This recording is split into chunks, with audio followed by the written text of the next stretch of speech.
Bon matin, mesdames, messieurs. Vendredi le 8 mai. J'espère que vous êtes de bonne humeur parce que toute l'équipe est de bonne humeur ce matin. Excellent, ça va bien.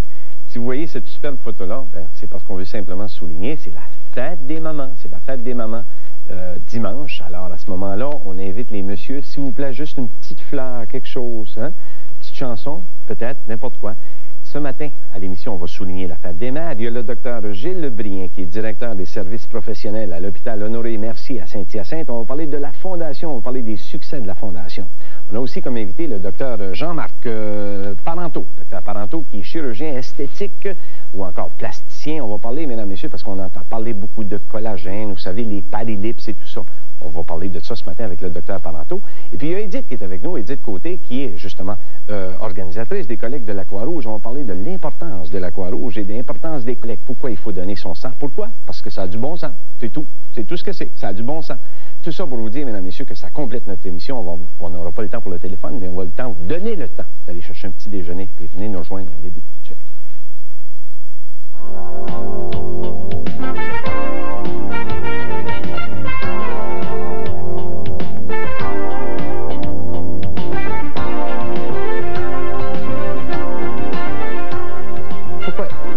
C'est Jean-Marie, hein? Pourquoi ils ont mis Jean-Marc? Vous voyez, ils me jouent des tours, hein, ici. On me joue des tours ici, à l'émission. On en parle beaucoup, mesdames, messieurs, on parle beaucoup aussi, on voit Parilips, on voit ici le collagène injectable, l'expression sans rides.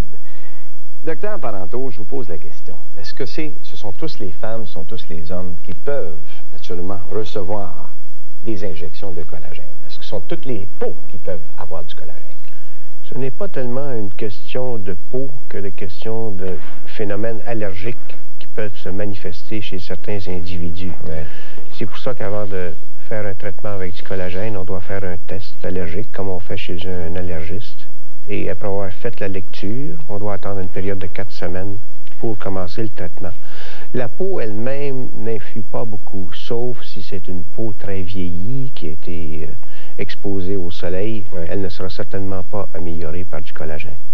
Docteur Parenteau, est-ce que c'est une solution qui est définitive quand on injecte du collagène? Ça peut durer combien de temps? Parce qu'il y a des madames à la maison qui entendent parler, on entend toutes sortes de choses. Est-ce que ça dure 6 mois? Est-ce que ça dure 1 an? Est-ce que ça dure 2 ans? Combien de temps que ça peut durer? Moi, j'aime bien le collagène. Pas parce que ça dure longtemps, parce que je ne sais jamais d'avance combien de temps ça peut durer. Chez certains individus, ça peut durer 6 mois. Chez d'autres, ça peut durer 3 ans.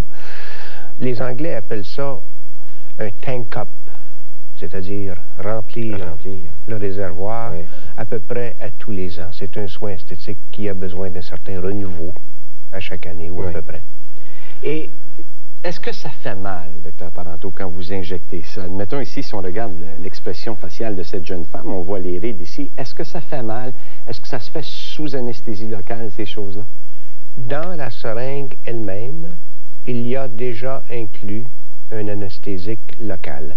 Okay. Évidemment, le client, parce qu'il y a des hommes et il y a des femmes, sans l'introduction de la piqûre. Et après ça, il ne doit plus y avoir de douleur. Alors, vous mentionnez les hommes, parce que la chirurgie esthétique, docteur Parenteau, n'est pas uniquement la chose qui concerne les femmes, parce qu'auparavant, on disait que ça concernait presque uniquement les femmes. Mais de plus en plus, on voit des gars, des fois, quand ils nous arrivent, on les a vus il y a 2 mois avec les yeux comme ça, puis à un moment donné, on les voit, ils te regardent comme ça fait une différence. les hommes sont très conscients de l'esthétique aussi. Oui. Est-ce que ça réussit aussi bien, docteur Parenteau, chez l'homme que chez la femme? Est-ce que la peau est aussi élastique chez l'homme? La différence entre un homme et une femme, c'est que l'homme a des poils et il est peut-être davantage vascularisé. Oui. Donc, lors de l'opération, ça peut saigner un petit peu plus, mais ce n'est pas quelque chose qui nuit à quelque chirurgie que ce soit. Les résultats sont exactement les mêmes. L'injection de collagène, est-ce qu'on peut la refaire plusieurs fois, docteur Parenteau, ou c'est en attente d'une chirurgie? Comment ça fonctionne? C'est pas en attente de chirurgie. Dans quelques instants, ça peut être un substitut à la chirurgie ou une autre façon d'aborder un problème. Comme quelqu'un qui a des petites rides au niveau de la lèvre supérieure ou de la lèvre inférieure. Oui. La chirurgie donne quand même des résultats plutôt médiocres. Que ce soit un peeling, un sablage ou autre technique chirurgicale, le résultat n'est pas tellement bon et le peeling peut pas le peeling, mais l'injection de collagène peut très bien faire l'ouvrage.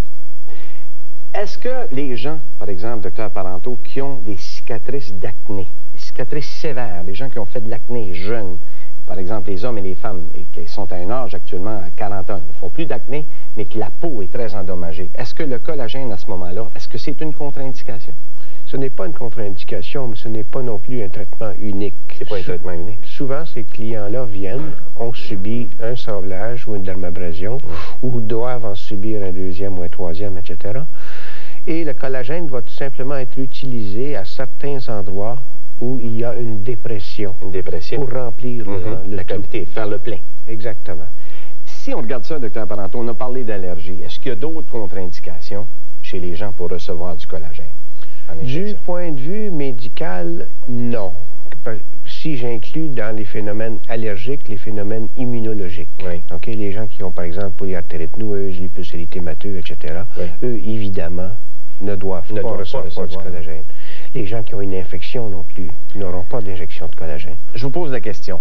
Dr Parenteau, est-ce que les gens qui sont des gros fumeurs, est-ce que le collagène donne aussi bons résultats que chez les gens qui ne fument pas? La peau est de moins bonne qualité toujours, et c'est un phénomène vasculaire chez les gros fumeurs en comparaison avec les autres. Oui. Il donne des moins bons résultats également lors des facelifting. Les produits, est-ce que le produit, le collagène, Dr Parenteau, parce que les gens vont se poser des questions, ça vient d'où ce collagène-là? De la peau de bœuf. De la peau de bœuf. C'est purifié, hypoallergisé. Il y a 2 compagnies qui l'ont mise sur le marché et disponible ici au Québec, soit venant des États-Unis ou soit venant du Japon. Oui. C'est les 2 seules compagnies que moi je connais. Si on regarde au point de vue le fameux padilip, hein, les lèvres sensuelles, on en parle de plus en plus, Dr Parenteau, puis je pense que ça a débuté où? On dit padilip. Est-ce que c'est parce que ça a débuté en France? Est-ce que ça a débuté, je sais que c'est très populaire aux États-Unis? C'est parce que traditionnellement, on croit que l'élégance, la beauté se réfère toujours à la France et à Paris. Non, ça a commencé aux États-Unis, en Californie. Aux États? Mais oui. Est-ce que l'injection est la même que celle qu'on met au niveau des rides, Dr Parenteau? C'est tout à fait semblable. Il existe différentes concentrations de collagène. Au niveau des lèvres, on utilise une concentration un peu plus grande. Le produit s'appellerait, par exemple, Zyplast au lieu de s'appeler Zyderm. Oui. C'est simplement une question de concentration. C'est au jugement du chirurgien c'est le jugement du chirurgien qui va survenir et dire quoi utiliser, combien d'injections, quel produit exactement, à quelle concentration, etc. Est-ce que la durée de l'injection est la même que celle qu'on retrouve au niveau des rides, d'entre 6 à 12 mois, 2 ans? C'est exactement la même chose. C'est exactement la même chose. C'est exactement. Si la madame, Dr Parenteau, qui dit, Dr Parenteau, je veux avoir une augmentation du volume de mes lèvres, est-ce que je peux le faire plusieurs fois et est-ce qu'il y a des risques qu'à un moment donné, mes lèvres connaissent une forme d'atrophie, c'est-à-dire qu'elles deviennent de plus en plus recroquevillées sur elles-mêmes? Pas avec le collagène au meilleur de ma connaissance. Les problèmes pouvaient exister avec des injections de silicone. Oui. Qui donnaient des déformations souvent à long terme et des inflammations, etc. Avec le collagène, la réponse est non. On peut l'utiliser tant qu'il n'y a pas de réaction allergique qui se manifeste, on peut l'utiliser aussi souvent que besoin. Est-ce que des femmes, Dr Parenteau, avant de passer à la pause, est-ce que des femmes qui se plaignent de la douleur, est-ce qu'il y a des hommes aussi qui le font faire? Ben oui. Les hommes sont très vaniteux, vous savez. Ils sont vaniteux, hein? Ben oui. Ouais, ça c'est pas nouveau. On s'arrête, docteur, pour une petite pause, mesdames, messieurs, question de simplement se rafraîchir un peu, et on est de retour à l'émission parce que j'ai d'autres choses avec le docteur. À tout de suite.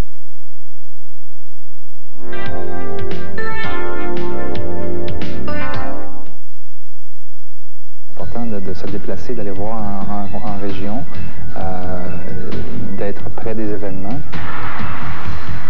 On est près de l'action.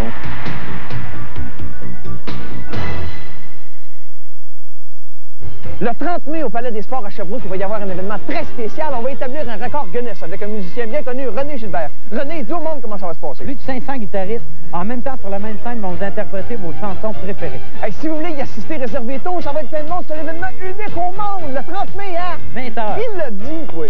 Un nouveau record Guinness, samedi 30 mai. 500 guitaristes sur la scène. Réservez vos billets. Présenté par Guitare Normand, le Palais des Sports et Télé7. Des profits vont aller à l'Association canadienne des dons d'organes.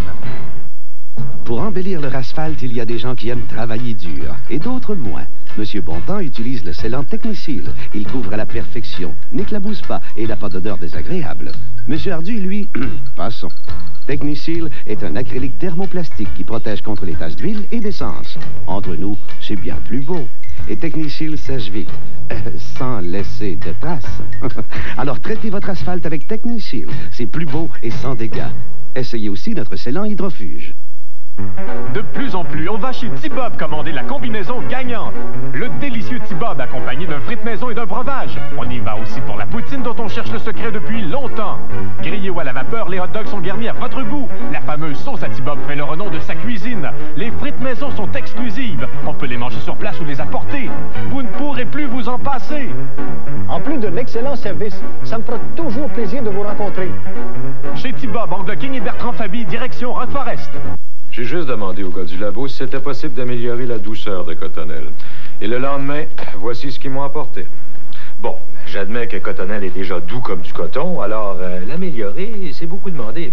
Mais chez Papier Scott, on dit aux consommateurs, ce qui est important pour vous l'est aussi pour nous. Je dois donc m'assurer que le Cottonelle qu'on fabrique est le plus doux possible. C'est quoi ça? C'est le tout nouveau Cottonelle. Il est maintenant plus doux et plus épais que jamais. Je suis un homme comblé. Ce vendredi, à la Vie en Estrie, nous parlerons de l'ensemble Amadeus. L'ensemble donnera ses concerts de fin de saison ce week-end. Ça se fera sous le signe de l'époque baroque, de l'époque de la Renaissance également. On en reparle donc à la Vie en Estrie ce vendredi, 11h30 sur Télé 7. Nous sommes de retour, mesdames, messieurs, et je vous rappelle que je suis avec le docteur Jean-Marie Parenteau et on parle de chirurgie esthétique, on parle de Paris Lips et on parle aussi d'injection du collagène.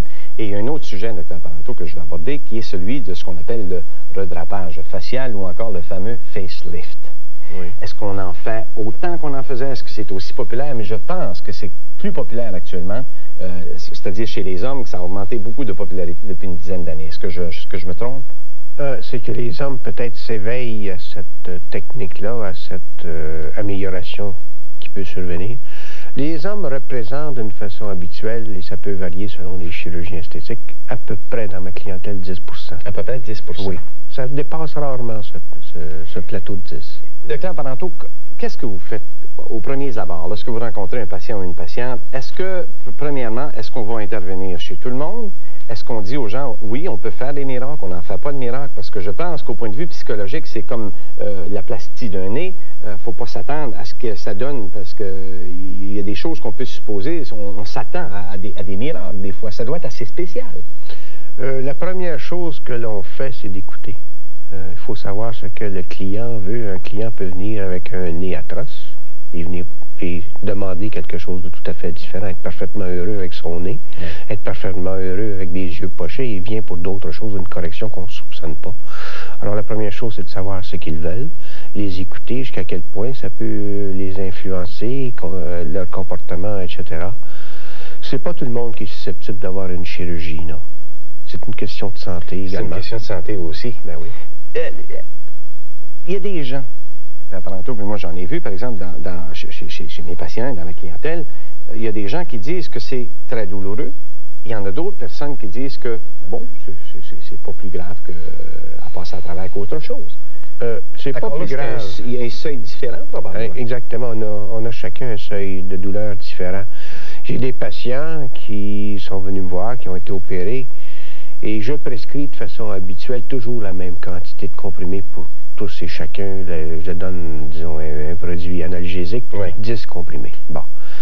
Et j'ai des patients qui viennent me voir le lendemain, parce que je les vois le lendemain, et je leur demande, est-ce que ça fait mal, qu'est-ce qui s'est passé? Ils me disent, les pilules que vous m'avez données, j'en ai pris une avant de me coucher, j'en ai plus jamais repris. J'en ai pas repris. Alors je leur prescris quelque chose de plus simple, puis ça règle le problème. Je perçois les gens qui nous regardent à la maison, puis ils vont se poser la question, à savoir, le facelift ou le redrapage facial, Dr Parenteau, ça peut donner des effets pour, quoi, 5 ans, 10 ans, 15 ans? Parce qu'il y a des dames et des messieurs, des fois, qui font reprendre ou qui ont un redrapage. On a entendu parler souvent, d'ailleurs. C'est fréquent à Hollywood, les comédiens, comédiennes et tout ça. Ça peut durer combien de temps? Mettons comme moyenne environ 7 à 8 ans. 7 à 8 Mais ce n'est pas parce que quelqu'un a subi un premier facelift qu'il va être obligé d'en subir un deuxième et de continuer la chaîne. Le facelifting corrige des défauts qui existent en ce moment-là. Et il ne crée pas un accroissement du vieillissement. Bon. Si l'individu, évidemment, continue à aller au soleil, à fumer, etc., bien, la peau va vieillir, c'est sûr. Non, justement, docteur de Parenteau, je voulais qu'on clôt avec ça, c'est qu'au point de vue soleil actuellement, je pense que le phénomène et le fait d'en parler beaucoup n'est pas exagéré, parce que le soleil, il est rough, pour employer un terme français. En effet, mais j'ai bien hâte d'avoir du beau soleil d'une façon continue. D'une façon continue. C'est vrai que c'est pas mauvais, mais quand même, on met les gens, docteur Parenteau, vous devez mettre vos patients et vos patientes au courant de des dangers possibles de se surexposer. En effet, le soleil peut à long terme être cancérigène et dessèche la peau, etc., des effets nocifs. C'est comme n'importe quoi. C'est une question de exagération, peut-être. Exagération. Donc, pour craindre le soleil de façon à s'abriter de façon constante, non plus, il faut jouir un peu. Oui, mais finalement, de se protéger. De se protéger, en effet. Docteur Parenteau, merci d'être venu nous visiter. Ça nous fait énormément plaisir. Et puis nous avoir apporté des spécifications au sujet de la plastique. C'est moi qui vous remercie. Ça me fait plaisir. Merci, docteur Parenteau. Mesdames, messieurs, avant de passer, naturellement, à notre pause, on va regarder notre petite pensée médicale du jour qui aujourd'hui dit ceci. La pensée médicale, plus un homme abuse de ses forces, plus il a des faiblesses qui s'endurcissent.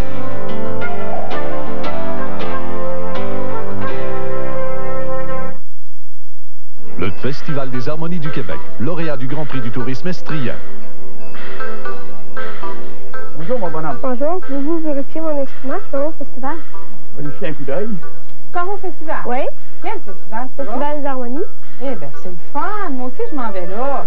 OK. Moi aussi, je vais y être.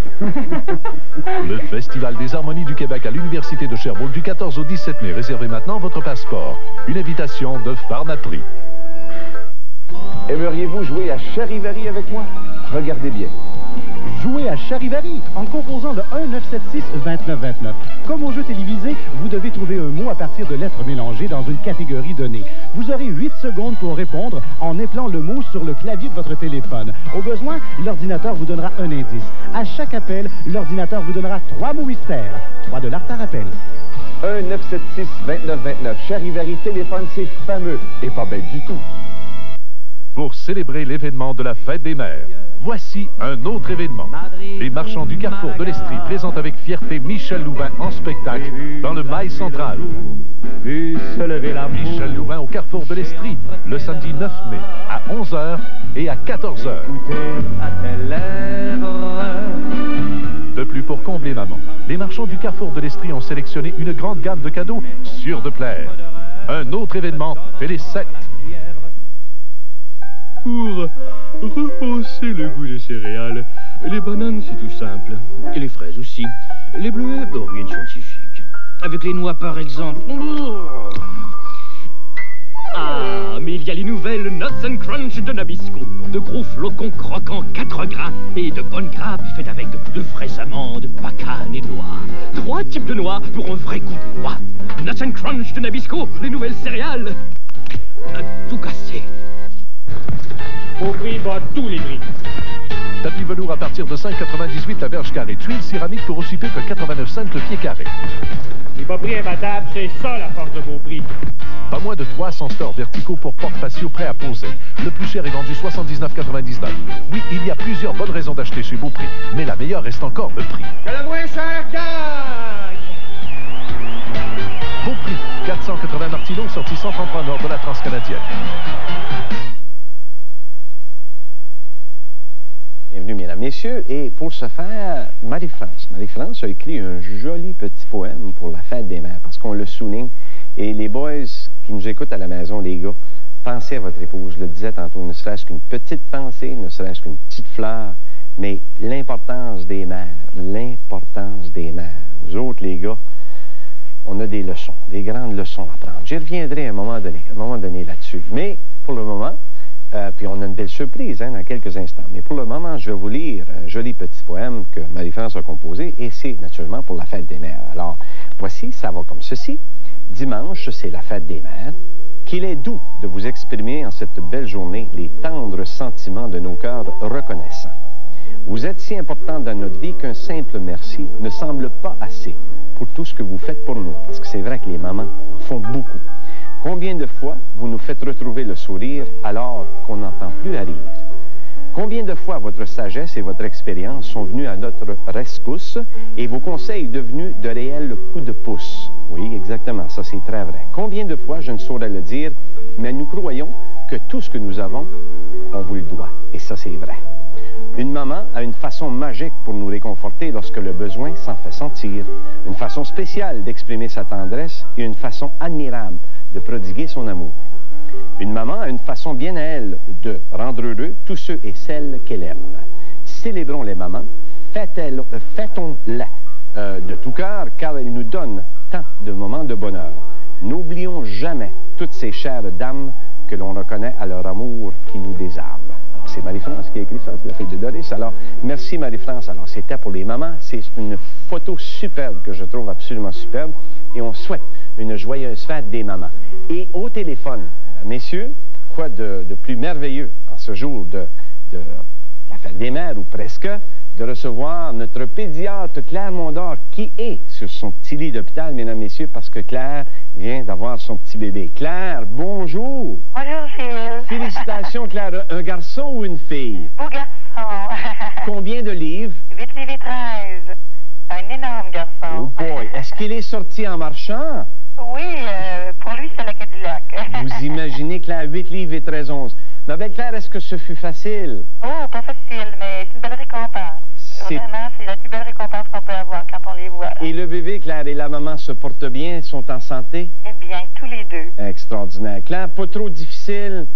Jamais trop difficile quand on leur voit la bignette après. Oui, c'est ça. C'est difficile dans les moments où les douleurs se font sentir, mais par après, le tout se calme et le tout se passe. Ah. Claire, de la part de toute l'équipe, parce que je sais que ça fait une couple de jours, mais de la part de toute l'équipe, on vous souhaite un prompt rétablissement. On vous offre toutes nos plus merveilleuses félicitations, Claire, et on vous remercie, puis on vous attend, Claire, à grand bras ouverts. Ce petit chouchou-là. Mais là, j'espère, parce que vous savez, mesdames, messieurs, elle est vite, Claire, puis elle travaille fort, puis elle ne peut pas s'arrêter. Claire, j'espère que vous allez prendre le temps. Puis ça, c'est un conseil d'un médecin.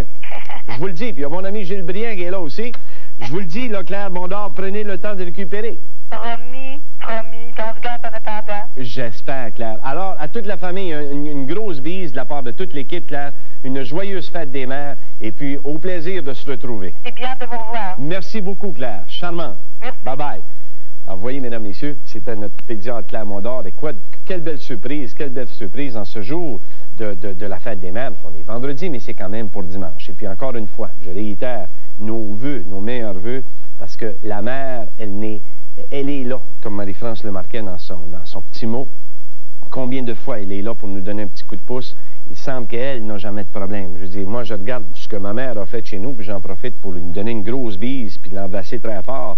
Parce qu'avec 11, comme moi, vous imaginez, moi, le dernier d'une petite famille de 11, pas de sous, rien de ça. Alors, la mère, elle était... C'est un magasin général, dans le sens qu'elle avait toutes les professions. Elle était médecin, elle était notaire, elle était comptable, elle était ingénieure, elle était décoratrice intérieure. Elle faisait tous les moments à ce moment-là. Alors, la mère, un gros bec, comme on dit chez nous, dans notre coin de pays, la mère. Alors, gros bec, et naturellement, tous les membres de l'équipe ici, leurs mamans qui sont là, on les embrasse et on leur souhaite une joyeuse fête des mères. On va à la pause, Claire? Petite pause. Ah, c'est le tirage. Ah, je demanderai à Edith, s'il vous plaît, ma belle Edith, s'il vous plaît, de donner un petit coup de main parce que c'est notre tirage. Alors, Edith, qu'on va voir dans quelques instants, simplement, Edith, de nous donner une petite carte postale en pigeon dans le fond, comme ça, exactement, ou peu importe. Merci, Edith. Voilà. Alors, c'est Mme Georgette Bissonnette, c'est notre gagnante. Merci, Edith. Mme Georgette Bissonnette de Montréal. Alors, c'est la cabane à sucre. Ça va nous faire énormément plaisir de vous faire parvenir cette petite cabane-là. Est-ce qu'on donne encore l'adresse, Claire, pour la cabane? Non? Ah, c'est le dernier tirage. Alors, voilà, parce qu'il y a d'autres choses qui s'en viennent. On doit passer à la pause et on est de retour avec le Dr. Briand. À tout de suite.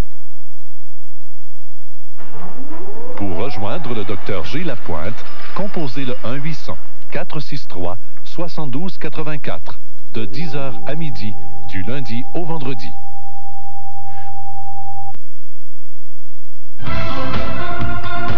Une formule tout à fait renouvelée pour souligner la 16e édition de l'événement dont tout le monde parle. Le village culturel de l'Estrie innove en vous présentant des activités qui s'échelonnent sur 4 fins de semaine en mai dans 4 municipalités différentes. Cette fin de semaine, rendez-vous au Théâtre Granada de Sherbrooke. Des jeunes de 12 à 20 ans vous ont préparé un spectacle de danse, d'humour et de chansons que le grand public n'est pas prêt d'oublier. À voir les 9 et 10 mai au Théâtre Granada de Sherbrooke. La décoration, c'est important. On vit avec pendant des années. Faites donc affaire avec des spécialistes. Pour la peinture, je vous recommande la Château. Et les plus belles couleurs sont ici. Notre choix de papier peint est presque sans limite. Pour le plus grand choix de stores, draperies, couvre-lits et toute votre décoration d'intérieur, c'est ici. Oui, tout au même endroit et au meilleur prix à part ça. Tuiles céramiques Robert Villemer et Filles, à Sherbrooke, 64 Grande Fourche Nord. La tournée du bonheur de Jean-Guy Bichet est de retour à la salle Maurice-Aubry le samedi 9 mai pour un inoubliable spectacle de la fête des mères. Tu n'as pas le droit de refuser, on s'en va, maman. Vous voulez aider nos aînés? Amenez vos parents et amis à la tournée du bonheur, le 9 mai prochain à la salle Maurice-Aubry. La tournée du bonheur présentée par Service de l'Estrie. Pour célébrer l'événement de la fête des mères, voici un autre événement. Les marchands du Carrefour de l'Estrie présentent avec fierté Michel Louvain en spectacle dans le Mail central. Michel Louvain au Carrefour de l'Estrie, le samedi 9 mai, à 11h et à 14h.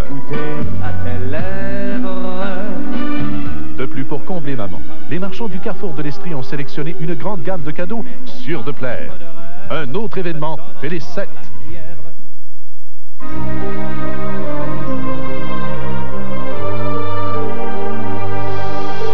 Un don pour nos rayons de soleil. En achetant un produit La Fleur chez votre marchand, un don de 10 sous sera versé à l'opération Enfant Soleil. Courez aussi la chance de gagner l'un des 4 bons d'achat de 5 200 $. Choisissez un produit La Fleur et ramenez l'espoir dans la vie de nos rayons de soleil. Eh bien, on dit qu'au Canada, mesdames, messieurs, aux 20 secondes, une personne aura besoin de sang ou de plaquettes ou de... peu importe, parce qu'il y a 20 dérivés au niveau sanguin. Donc, c'est important. Elle est organisatrice des collectes de la Croix-Rouge et on sait qu'en cette journée du vendredi 8 mai, c'est la journée internationale de la Croix-Rouge. Et pour nous en parler, qui de mieux placé qu'Édith Côté. Bonjour, Édith. De bonne humeur et en santé? Oui. Parce qu'on travaille fort dans la Croix-Rouge. Oui. Vous ne lâchez pas beaucoup. Oui, tous les jours. Édith, c'est absolument incroyable. La Croix-Rouge, un patient ou une patiente aux 20 secondes au Canada aura besoin de produits sanguins ou encore d'un culot sanguin ou peu importe. Oui, exactement. Mais c'est énorme. C'est beaucoup. La demande est constante et régulière à tous les jours. C'est vraiment un besoin régulier, d'où l'organisation des collectes de sang à tous les jours. À tous les jours. Dans la province de Québec, oui. Dites-moi, Edith, la fameuse Croix-Rouge, ça existe depuis combien de temps? La fameuse Croix-Rouge? Oui. Ben, disons que c'est vrai que c'est fameux, c'est un organisme fameux. Oui, on sait qu'à la Seconde Guerre mondiale... c'est là que ça a pris de l'ampleur. Exactement. Notre fondateur, Henri Dunant, qui a parti la Croix-Rouge, a fondé la Croix-Rouge. Oui. Et puis, on sait que depuis 41 ans, maintenant, le service de recrutement de donneurs de sang existe.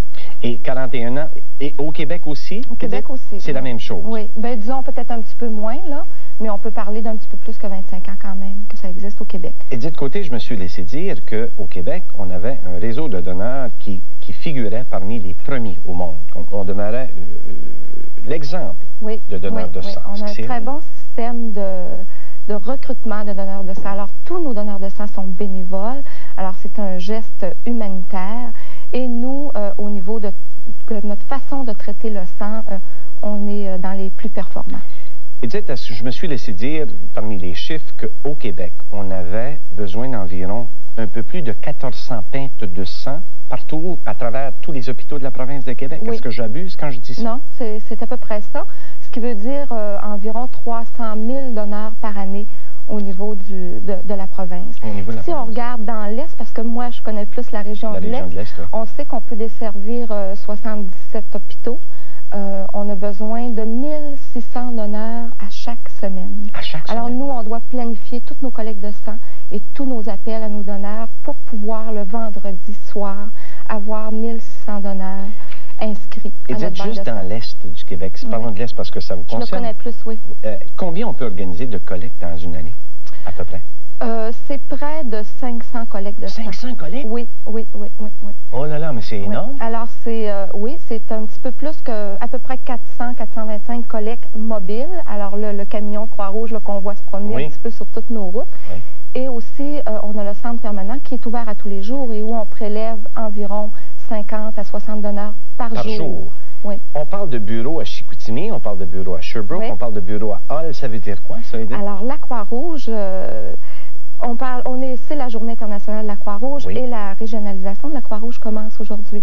Alors maintenant, on a 5 bureaux régionaux, un petit peu dans la province. Oui. Et on pense que cette régionalisation-là permettra d'être plus visible. Et d'avoir une vie associative encore plus pleine et on pourra peut-être avoir un partenariat bénévole permanent plus proche. Mais je trouve que vous avez mis du temps à venir nous voir. Je sais pas, là, Nicole ou Thierry, il va falloir leur parler. Dites-moi, Edith, est-ce que le sida, le phénomène du sida, est-ce qu'on a connu une baisse importante dans les donneurs de sang? Est-ce que ça a changé quelque chose?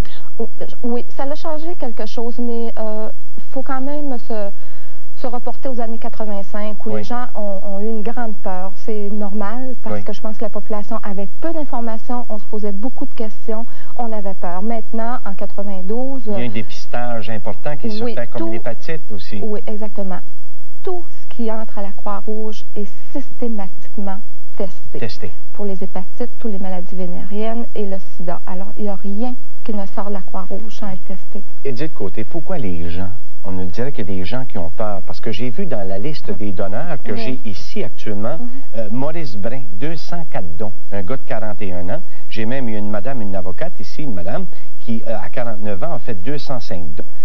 Il y a des gens de 54 ans ici, 57 ans, un monsieur qui est 209 dons. Vous imaginez pourquoi les gens ont peur? Puis ce qui m'a surpris le plus, Edith, c'est que les gens qui donnent le moins leur sang, c'est ceux de entre 30 à 40 ans. Alors, moi, je comprends pas ça. Moi, j'en ai 28, j'en donne, mais... C'est peut-être que, bon, les gens entre 30 et 40 ans... Mais pourquoi vous riez? Allez de mon âge? Entre 30 et 40 ans, c'est américain, hein? C'est américain, mon âge. J'ai pas tellement de temps de faire la conversion, là, je vais répondre à votre question. Entre 30 et 40 ans, c'est les gens qui sont sur le marché du travail. Donc, peut-être un petit peu moins de temps, un peu moins de disponibilité. C'est ça. Mais par contre... c'est peut-être pas une excuse parce que si ces gens-là sont à l'écoute, ils vont quand même s'apercevoir qu'on a plusieurs collectes en milieu de travail. Dites combien ça prend de temps pour aller donner? C'est 45 minutes. C'est 45 minutes? Oui. À partir du moment où on arrive, on s'inscrit, bon, le prélèvement, la période de repos, c'est 45 minutes. Voilà, c'est pas long, puis le temps de prendre ton petit café à la fin, ça va bien. Et dites combien on peut faire de dons à chaque année? On peut donner du sang à tous les 70 jours. À tous les 70 jours, ce qui veut dire à peu près 5 fois par année. Oui, c'est ça. Et ça prend 45 minutes de notre temps. Les gens vont se poser la question, on va dire, oui, mais notre sang, comment il se régénère? Soyez sans crainte, là, entre 4 à 6 semaines, le sang est régénéré, donc il n'y a aucun problème là. Edith, parlez-nous de la banque de la moelle osseuse, parce qu'on a déjà eu un médecin ici à l'émission. On a parlé de la banque. Où en sommes-nous actuellement dans la province de Québec au sujet de la banque de la moelle? La Croix-Rouge a débuté un programme de recrutement de donneurs de moelle osseuse depuis à peu près 6 mois. Alors, on recrute des donneurs qui, eux, seront inscrits sur le registre canadien à Vancouver. Oui. Présentement, la Croix-Rouge, il y a une personne qui s'occupe du recrutement des donneurs de moelle osseuse.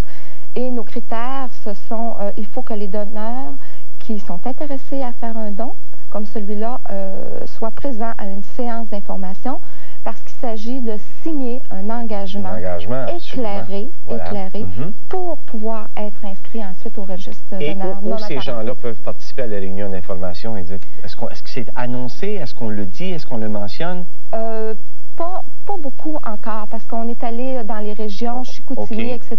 Quelques séances à Québec, c'est ça. Mais on commence, alors il y aura un petit peu plus de publicité et d'informations à venir. J'espère que vous viendrez nous en donner un petit peu, là. Oui, parce que là, c'est la façon de le diffuser. Dites-moi, Edith, est-ce que la banque de sang Est-ce qu'elle est en santé au Québec? Oui, présentement, elle est en santé. Il y a des périodes plus difficiles dans l'année, comme si on pense à la période de Noël et à la période qui s'en vient, la fameuse longue vacances période des constructions. Qu'est-ce qui arrive à ce moment-là, Edith? Parce qu'on dit qu'il y a pénurie à ce moment-là, durant la vacance de construction. Alors là, c'est difficile. Il faut travailler très fort dans les 35 jours précédents, les longues vacances de la construction.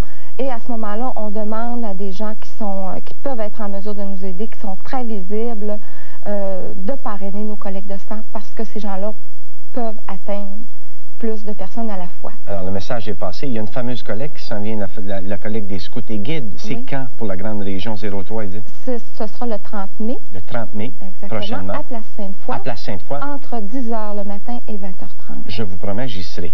Combien vous voulez de donneurs? On aimerait avoir 600 donneurs. On va en avoir 683. J'y serai là. Claire sera la 681e et moi le 683e. Entre les deux, Thierry. Mais lui, il donne du jus de poisson. Merci beaucoup, Edith. Ça nous fait énormément plaisir pour ces informations. Vous vouliez mentionner quelque chose au sujet de... Non, parce que vous ne pensiez pas que j'allais aller donner mon sang. Je vais aller parce que parfois, j'ai du bon sang. Une pause, mesdames, messieurs, on revient. Parfois, je dis bien.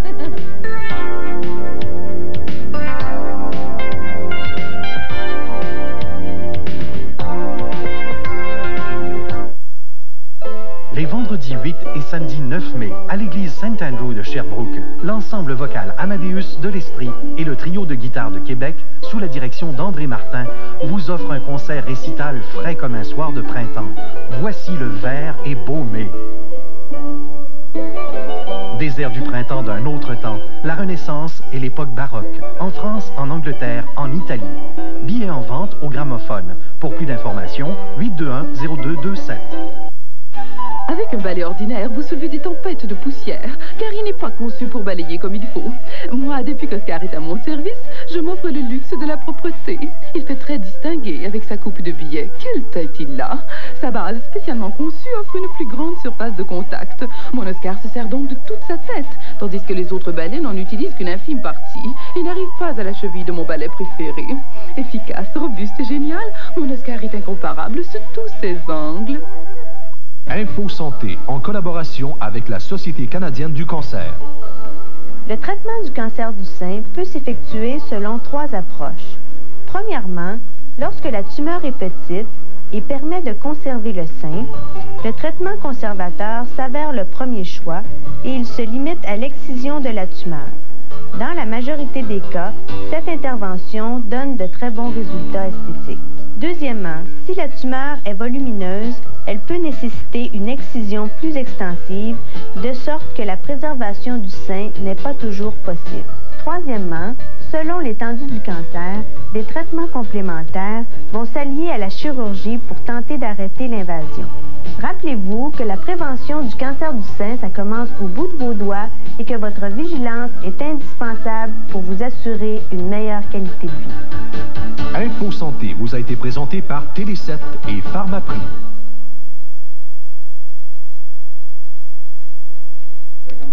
C'est pas grave. Ça, c'est à toi, mon...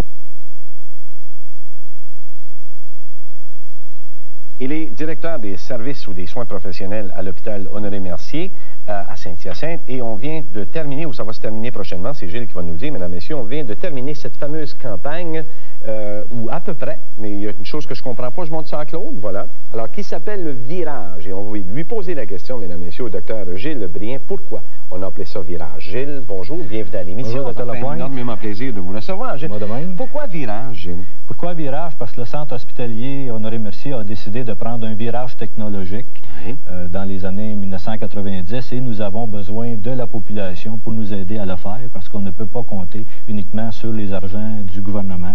Et la Fondation a pris également un virage dans sa façon de procéder pour lever des fonds. Pour lever des fonds. Gilles, expliquez-nous un petit peu. Le centre hospitalier Honoré-Mercier, c'est un hôpital régional? Oui, c'est un hôpital de soins aigus spécialisé, général et de niveau secondaire spécialisé, qui couvre 200 000 de population de la région de Saint-Hyacinthe, Actonville et Belleuil-Saint-Hilaire, et dans lequel nous avons 150 médecins qui œuvrent comme membres actifs et membres conseils, et des dentistes et des pharmaciens, et nous hospitalisons environ 10 000 patients chaque année. Combien de lits, Gilles? Nous avons 405 lits. 405 lits. Est-ce que toutes les spécialités, Gilles, est-ce que toutes les spécialités sont couvertes au moment où on se parle? Au moment où on se parle, presque toutes les spécialités de niveau secondaire sont couvertes. Il manque la néphrologie. La néphrologie, actuellement. Oui, et la neurologie. Pourquoi la campagne Virage, Gilles? Parce qu'au point de vue technologique, est-ce que vous n'aviez pas les moyens de desservir toute la population? C'est l'achalandage énorme aussi qui ça pouvait se créer à l'urgence et beaucoup de patients obligés de référer peut-être à Montréal ou dans d'autres centres? Exactement. La Fondation du Centre hospitalier Honoré-Mercier est à sa 3e campagne. Les premières campagnes ont débuté en 1984 et en 1986 et nous sommes allés chercher dans la population 1 million à ce moment-là. Et nous avons pu nous doter de nouveaux services comme la pneumologie et la cardiologie de façon à traiter sur place notre population. Oui. Maintenant, nous sommes à l'ère technologique au niveau de la tomographie axiale par ordinateur. Exactement. Et nous devons référer aux hôpitaux de Montréal et notre population préfère se faire traiter sur place. Et l'objectif premier de cette campagne de 2,5 millions sur 5 ans. C'est 2,5 millions sur 5 ans. Sur 5 ans. Qui a commencé en 91. Qui a commencé au mois de septembre 1991 et qui se termine ces jours-ci. Et on peut vous dire qu'actuellement, nous frisons le 2,8 millions. C'est un succès mirobolant. Alors Gilles, ça c'est grâce naturellement à des entrepreneurs, la générosité des organisateurs, la générosité des gens, la générosité de la population. Tout le monde, finalement, en famille, s'est groupé pour amener des dons. Exactement. Tout le monde nous a donné un coup de main de l'extérieur de l'hôpital parce qu'ils voyaient que c'était un hôpital qui voulait s'en sortir sur le plan technologique, de recruter de nouveaux médecins. Et ils se sont dit, si les gens de l'interne, qu'on appelle la famille de l'hôpital, les médecins, le personnel de l'hôpital, les bénévoles, les administrateurs, si eux veulent s'en sortir, on va leur donner un coup de main. Et c'est ce qui est arrivé. Nous avons organisé une campagne de la famille à l'interne qui a servi de levier pour aider à la campagne. Au départ de la campagne. Au départ de la campagne, qui n'est pas comme telle une campagne grand public, mais qui est une campagne corporative auprès des industries, auprès des marchands, ainsi de suite. Et Gilles, vous étiez naturellement chapeauté par une bonne équipe, parce que je regardais ici le conseil d'administration, je ne sais pas si on peut le voir. Est-ce que je montre ça à Claude? Quand ce sont tous des gens d'affaires, Gilles, ou presque, qui chapeautaient toute la publicité, finalement, et puis la fondation pour cette campagne. Oui. Vous êtes fier actuellement, Gilles, parce que si on peut regarder le petit trophée, vous avez reçu, Christiane qui est là ici a participé beaucoup, on voulait l'avoir, Christiane m'a dit non, j'aime mieux laisser Gilles faire. Alors, pourquoi ce fameux trophée, Gilles? Parce que vous avez fait des choses assez exceptionnelles. Depuis 5 ans, la Chambre de commerce de Saint-Hyacinthe organise son gala annuel, qui est le gala des affaires, et cette année, la Fondation du Centre hospitalier Honoré-Mercier a posé sa candidature au niveau des organismes communautaires et elle a gagné un trophée. Super. Et l'hôpital aussi a posé sa candidature dans une autre section et nous avons gagné également un trophée. Alors, c'était votre année? C'était notre année. Il faut dire que la Fondation fête ses 10 ans d'existence cette année. Puis on va, si les gens continuent à parler, Gilles, parce on a une vidéo pour montrer les gens qui font partie du vidéo, finalement, exactement. Oh, c'est la parade de mode, mais on reconnaît quelqu'un. Oh mon Dieu! Mais Gilles, je dois vous avouer que vous êtes meilleur que moi. J'en ai fait une l'année passée, je me suis enfargé, finalement, pour utiliser un bon mot français. Alors, c'est une parade de mode. Vous êtes pris comment, Gilles? Ça, c'est une des activités? C'est une des activités. C'est l'Association des marchands des galeries de Saint-Hyacinthe qui organise une parade de mode annuelle et elle a décidé pour les 5 prochaines années de faire cette parade bénéfice pour la Fondation. Pour la Fondation. Quelles sont les autres activités, Gilles, organisées, par exemple? Bon, d'abord, à l'interne, au niveau de la famille, les médecins se sont cotisés pour 330 000 $ avec une cotisation volontaire sur une période de 5 ans. Les employés ont décidé de faire tirer une voiture et ont donné 35 000 $ d'argent clair cette année. Et c'est un objectif de 200 000 $ sur 5 ans au niveau des employés. Et les bénévoles de l'hôpital, par le comptoir du cadeau, donnent 20 000 $ par année, donc 100 000 $ sur 5 ans. Donc, à l'interne, nous sommes allés chercher 630 000 $ et ça a été le levier qui a aidé à la Fondation à lever 2,8 millions. Gilles, en 30 secondes, les priorités pour l'avenir sont concentrées sur quoi? Priorité d'abord de se doter d'un appareil de tomographie axiale par ordinateur sur place, qui est un must. Et deuxièmement, de tout réorganiser notre service d'obstétrique de façon à ce que les salles d'accouchement soient transformées en chambres de naissance et que les salles de travail soient sur l'étage du postpartum, c'est-à-dire de tout regrouper sur un étage, les services obstétricaux et la pouponnière, de façon qu'il y ait une cohabitation mère, enfant, famille, et que les premiers jours de la famille soient les plus merveilleux jours. Et la Fondation investit près de 600 000 $ dans cet objectif. Bon, voilà, Gilles, c'est un merveilleux cadeau qu'on offre à la Fête des Mères. On voit le petit cercle en bas de l'écran, mesdames, messieurs, c'est pour re-souhaiter, Gilles. Puis je sais, on veut saluer les gens de la région de Saint-Hyacinthe, Belleuil-Saint-Hilaire, souhaiter une joyeuse Fête des Mères. Christiane, encore une fois, bravo. Gilles, bravo pour ce succès inespéré. Et voilà, c'est le support de la population. Quand on dit que les gens ne s'embarquent pas, on vient de prouver le contraire. Exactement, c'est un travail d'équipe. Joyeuse Fête des Mères à votre épouse et à vous aussi, Christiane, et tout le monde, mesdames, messieurs, de la part de toute l'équipe, joyeuse Fête des Mères. On vous embrasse et on vous dit...